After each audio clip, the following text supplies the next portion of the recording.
Cool.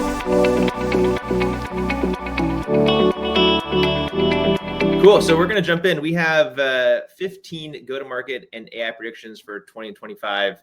They're in no particular order. Kris and I sat down a couple weeks ago and we wrote a lot of these down, and we'll see if a lot of them come true. If you agree with some, awesome. Like, send us notes. If you're like, no, they're way off, let us know. But we'll kick off with who we are first, and then cool, it's working. All right, you're up first, Kris. Good. Perfect. All right, so I'm Kris Rudeegraap. I'm the co-CEO and co-founder of Sendoso. A little about me. I was born and raised in the San Francisco Bay Area, still currently reside there. That is our Chief Marketing Officer, Stella. She's my best friend, and I love playing golf in my spare time. Awesome. And I'm Braydan. I'm the other co-founder of Sendoso. I call myself head of growth, which is like the most Silicon Valley title of all time. Basically meaning like I spend most of my time in go-to-market, from sales and marketing and all that fun stuff. Down there's a photo of my 3-year-old. She is basically the one who runs my entire life. Her name is Mac. I thought that photo was funny because who sees payphones anymore? I live in Marin, so just across the bridge from San Francisco. Been up here for a while now, like 8 years or so. And then that last picture, for those dads and moms out there, that's a rad wagon. So that is where it's like, so the kid goes on the back and I go everywhere in that thing. It's like the best car of all time because there's never traffic. It's a really awesome way to get around the Bay Area. So if you are looking for a bike, rad wagon, shout out to those guys for making like a really awesome mobile. All right, let's jump in. All right, so before we get into the prediction, just want to give a quick overview of Sendoso. It gives you some context on where we're coming up with these predictions. So we are a direct mail and corporate gifting platform with really 4 key components. There's AI and data-powered recommendation engine. There's a global marketplace of campaign services, worldwide in-house fulfillment, and then integrations into tech stacks, spend and user management, and advanced security controls. But at the end of the day, what we like to do is we like to send stuff out and help customers build revenue. And so you could send donuts, you could send cocktails, you could send cookies, you could send swag, you could send champagne, you could send handwritten notes, you could send postcards. I think you get it. You could send anything. What's your favorite thing you ever sent, Kris? I love the piñatas. I think those are pretty fun. I'm a cookie person. And then last thing, demand gen teams use Sendoso to increase pipeline. ABM teams use it to engage target accounts. Field marketing to drive webinar leads. SDR teams use it to book more meetings. Sales teams love it for accelerating deals, and customer success teams use it to improve retention. All being said, I think this just goes to show our background expertise in the go-to-market space, given we've spent the last decade building and scaling Sendoso. And so it gives us some credibility. And then here's just a few of our marquee clients, from companies like Google to NVIDIA to Capital One, Morgan Stanley, to Okta. The list goes on, but you can see many worldwide leading brands use Sendoso today. All right, so the 15 predictions, let's get into it and see what everyone thinks. See if you think we're right or if you think we're totally wrong. First one, so AI-powered sales assistants will become the standard. This one's, I think this one's pretty well accepted, that Salesforce, Agentforce, that ChatGPT, like these will just be things that we prioritize and use every single day to, one, like maximize our time, and 2, just really like improve conversion rates. This one seems to be one, Kris, that I think that everyone would definitely agree on to kind of start off the 15. We're not controversial yet. Correct. And I think there's also the AI agents, which is a future, another prediction, and also hit on the keynote from Dave in terms of, I think, a separate but also similar AI prediction. All right, number 2, AI will generate and optimize ad creative in real time. So this one is really exciting. The creative layer of marketing and demand gen teams can be dynamically optimized. There's cool companies like Copy AI, Writer, Jasper that are making it really easy to refine ad copy, images, and video in real time. And so we think this is going to be a prediction that will happen a lot more, and teams will be diving into this in 2025. All right, let's go to number 3. All right, so AI-powered personalization will increase B2B conversion rates. This is one that I think is really important. So as we cruise across the web, as we look at certain websites, I think that the idea of personalizing those websites will only increase the conversion. I think that things that you look at, case studies you download, it's one of those things that I think is going to just become table stakes over the next year, like especially this year. I think it'll become a lot easier to have those sites geared towards the people that are kind of clicking and checking them out. This one, I think we're getting a little more controversial, but this is kind of my favorite one so far. Any add, Kris, on this one?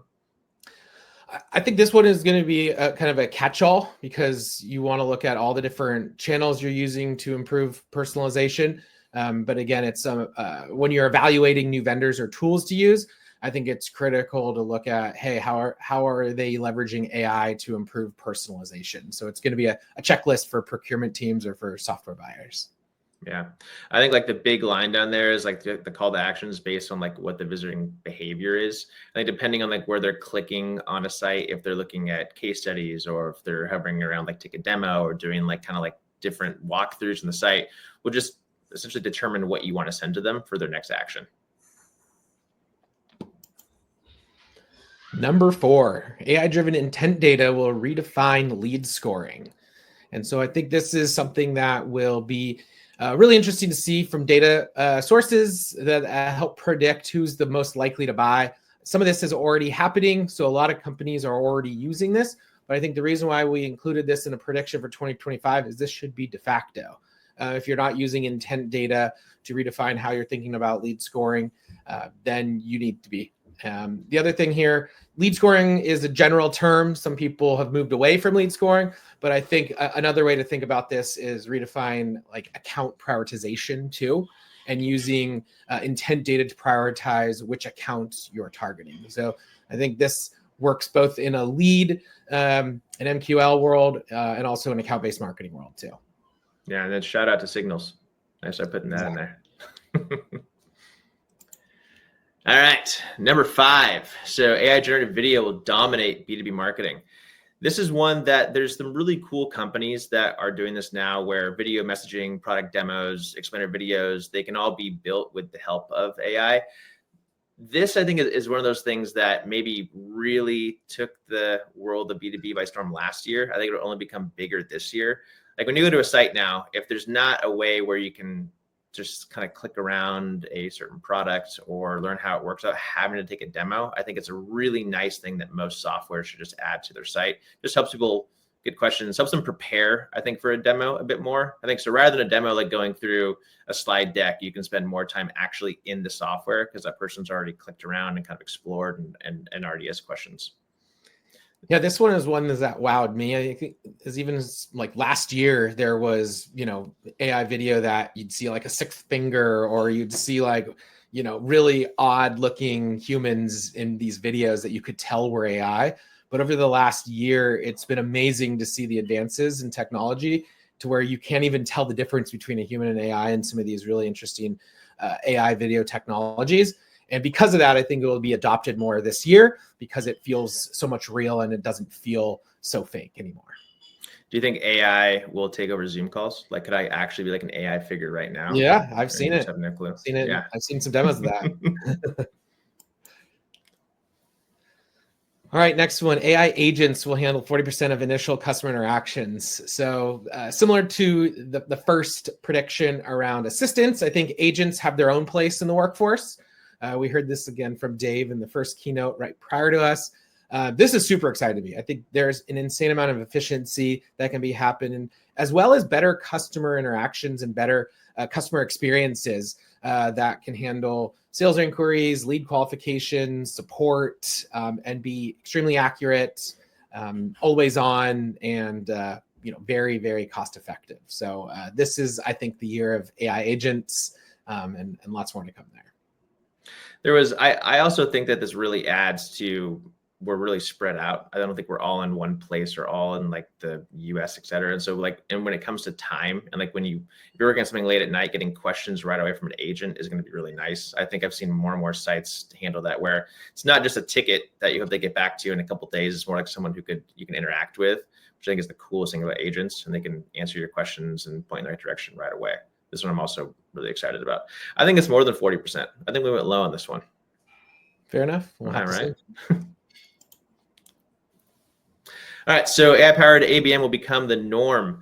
This is one where like adjusting the messaging, we kind of talked about this earlier. I think when you go and visit a page, like how you're interacting with that site will basically change depending on what you're looking for, and like those signals depending on like what your intent data was the last time you were there. So adjusting the messaging, having like the right prospects engage with the right things on the site, and like will really help pipeline convert faster. When I first started in sales like 20 years ago or so, it was something that we always talked about. Like there were some old companies that helped kind of change like the A and B testing of like a certain page. I think that this is going to just become really table stakes for most companies. Like having a site differ depending on if you're a C-level versus if you're a user is going to be really important to help your users, help your prospects really engage with the site. Yeah, for me, this is a really interesting one because over the last decade, we've evangelized ABM at Sendoso, but one of the complexities of ABM is there's just lots going on. You've got to target the right target accounts, the right messaging, the right collateral. Everything has to come together, the right alignment. And so it makes ABM efforts, complex at times. And so with AI assisting here, it'll make it so much easier and de facto to be very account-based with your outbound and your demand gen. Number 8, AI-powered pricing optimization will improve SaaS conversions. So I think this is an interesting one. We talked about other conversions, but pricing and packaging is one of those areas in B2B SaaS that oftentimes gets overlooked or is something that's set and forget about for years at a time. And oftentimes because there's complexities in pricing. But I think with AI, there'll be an availability of technology that makes it easier to more dynamically change pricing or using data to set maybe different pricing levels. So I'm excited to see some of the technology come out that makes pricing optimization that much better and hopefully helps reduce churn to make the right plan for the right buyer. And that seems really interesting. So Kris, do you think if I'm on a page, I'll have different pricing depending on my information versus someone else? I think there's a world where, yes, similar to when you're booking hotels or in the consumer world, pricing is more dynamic.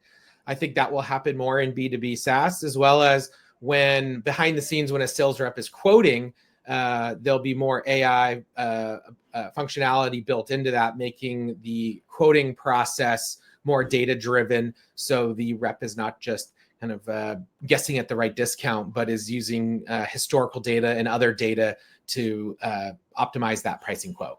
So there'll be no need for deal desks anymore. I don't think so. I think Deal Desk will still be around, but again, Deal Desk will have probably more built-in AI components for setting different rules engines and optimizing for pricing that way too. All right. Shout out to all my long live Deal Desk. Yeah, long live Deal Desk, I guess.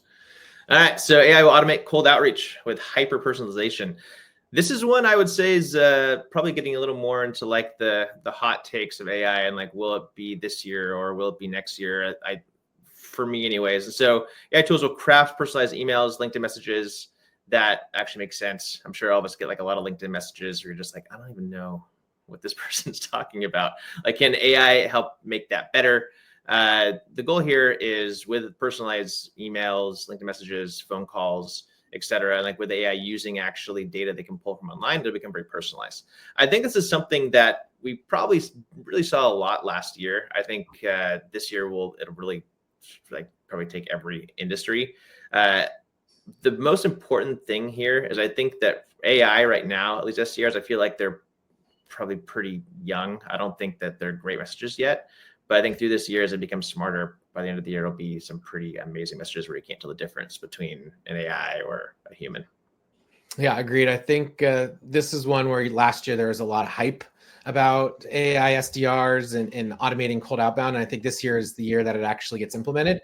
And I think there'll be multiple types of implementations, one that uses more data orchestration in AI and is more semi-automated, and then truly automated outbound that actually worked well based on the improvements in AI technologies. A hot take for me is I don't think that this year this takes enterprise. I think it's really going to be SMB and mid-market. I think the enterprise type deals will still require an SDR that's a human. Maybe that changes in a couple of years or so. I'm not sure if Kris agrees, but I think this works well for like PLG, SMB, mid-market type stuff. Number 10, AI generated product demos will replace live walkthroughs. So this is a hot take because people still fiend for the live demos, but I think this will be another alternative. And we've seen these companies like Novatic that we use at Sendoso, Walnut, the list goes on, where you can self-educate and learn more about a product without talking to sales first.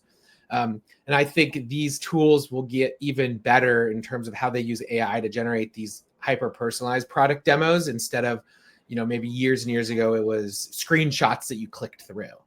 So these companies that are going to be offering these product demos, I'm excited and bullish on the future there. Yeah, and we'll see a lot more of them. I think this has to happen. I think it totally changes when you hop on the phone with an AE too. You've already clicked around the product. I think it just helps. It speeds up the entire sales process, speeds up the conversation. So I'm excited for this one. I think it's one that most SaaS companies should for sure have or be thinking about adding. AI-driven RevOps will eliminate data silos. This is one that, so AI will unify the data from marketing, sales, CX platforms, providing real-time revenue insights. I'm excited about this because I'm sure all the RevOps folks who have millions and millions of tasks and jobs to do, this is only going to make their lives easier. I think this will help, really improve the go-to-market execution, really help some more deals, really help find the right deals at the right time. This is one that I think I wish happened last year, but I think this year is really where this grows for sure.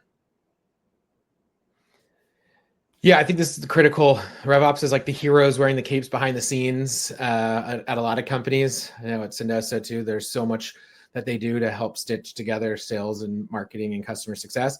And I think it'll be it's cool to see new tools emerge that helps RevOps be more successful. I'm already seeing some interesting tools that help populate data and workflows and automate some of the things that was a more manual task by RevOps before. And so the more AI tooling that helps improving these workflows, the better, and allows RevOps to really focus on the strategies versus some of the mundane tasks. All right, number 12, AI will revolutionize competitor intelligence and positioning. So I think this is something that's tried and true for the ages. Everyone's looking at their competitors. Everyone's trying to track what the competitors are doing. And there's just so much data there to think about, whether it's competitors' posts or product updates or pricing changes. And there's just so much to be able to monitor, so much data that if AI is managing this, it will be better off in terms of synthesizing the data, summarizing the data, and taking huge amounts of data and distilling it into more bite-sized updates. And so I think this year we'll see technology and companies that offer more AI competitor intelligence and positioning, and companies will adopt that. Some of them already exist. There's interesting, cool companies out there that are doing competitor intelligence, but I think this year we'll see a larger adoption of that because the summarization with AI will be that much better. That's a good one. So AI-powered content repurposing will save the go-to-market's hundreds of hours, thousands of hours, but that one. So AI will automatically convert blog posts, LinkedIn posts, video scripts, sequencing.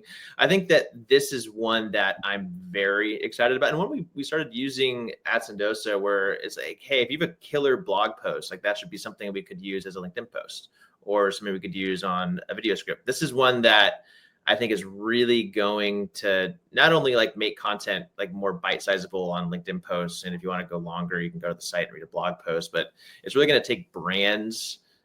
They're all going to have the same message across all these systems, which I think is going to be really important across the industry for sure. Yeah, I think the other powerful thing here is companies that are able to take all of this content that has more brand approval and then distribute it across social, and you'll see a lot more content being shared by kind of micro influencers or B2B influencers in bite-sized snippets that I think will be well received by the audiences. Yeah. Number 14, AI will enable true omni-channel marketing orchestration.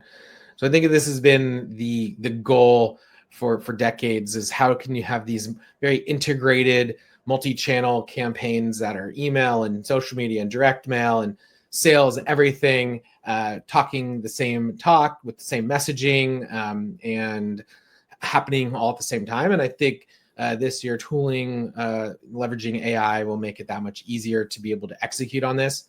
I think, again, this hits on some of the other predictions we had around content optimization, around repurposing content.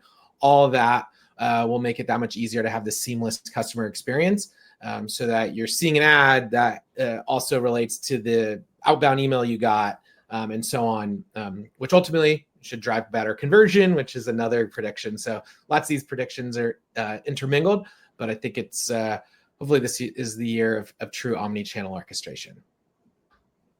The next one's my favorite one. AI will help make direct mail and gifting a top 3 performing channel. What? The direct mail guys really pushing this. So direct mail and gifting will stand out from other noisy traditional channels. And I mean, sending something to the mailbox is just a really important place to be. I think that like you could have amazing online marketing, amazing ads, amazing blog posts, but if you are leaving out the entire mailbox in the world of direct mail, then I think you're missing out on a very important channel. As Kris just said, like having a message that is the same online, is the same in your ads, the same in your direct mail is important. I think having AI will only make this easier and make direct mail perform at a really high ROI, which would be important this year. Anything you want to add to this one, Kris? Do you know the space pretty well? Very well said and very self-promoting, Braydan. Yeah, right? What? And before we go, we have one bonus. So as Braydan and I were going through this, we were like, wow, lots of AI, lots of AI. We think these things will all come true. But what will also happen is potentially AI saturation will cause buyers to seek out human conversations. And ultimately, the anti-AI. Yeah, the anti-AI. If the pendulum shifts too much and buyers are feeling overwhelmed by all the AI, I think AI everything, AI this, AI that. What is tried and true is just talking to each other, a human talking to a human. And if you're seeking out a solution and trying to buy some new software technology, it's going to be critical to have these authentic peer-to-peer conversations that will end up driving more pipeline. So I think while everything goes AI, you still have to remember that at the end of the day, people buy from people, and having these human conversations will end up being king. Yeah. No matter how many amazing case studies or ads or blog posts you read, I think at the end of the day, having a conversation as to how they implemented a software, how it worked, or would they buy it again is, I think, important to make sure it's still around and will be around, I think, for a long time. Want to close this out? Excellent. Well, if you're curious to follow us along as we share more thoughts on these predictions over the year, follow Braydan and I on LinkedIn. Check out Sendoso if you're curious about direct mail and gifting. This was fun, Braydan. I think hopefully for RevTech Summit 2026, we can maybe do a little recap to see which of these predictions came true. But otherwise, for all you listeners, hope this was enjoyable. Hope you shared some of the same predictions and thoughts, or if not, it's worth following along and diving into some of these in detail. Absolutely. Thanks, Signals, for the invite. Yeah, thank you guys for joining us.